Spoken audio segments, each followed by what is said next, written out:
अस्सलामु अलैकुम रहमतुल्लाहि व बरकातुहू। उम्मीद है कि आप हजरात खैर आफियत से होंगे।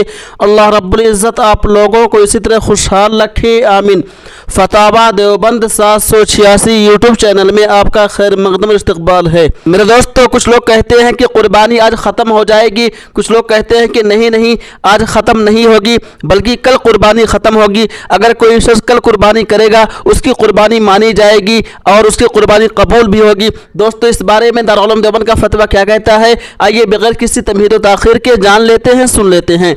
सवाल: कितने दिनों तक कुर्बानी कर सकते हैं? बराए मेहरबानी करके कुरान और हदीस की रोशनी में जवाब दें। कुछ लोग 4 दिन कहते हैं, क्या सही है? जवाब: बिस्मिल्लाहिर्रहमानिर्रहीम, कुर्बानी के 3 दिन हैं।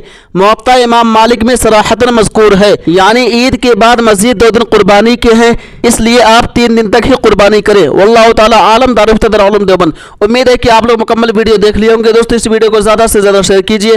तब तक आप हमें इजाज़त दीजिए। अल्लाह हाफिज़। अपना ख्याल रखिएगा।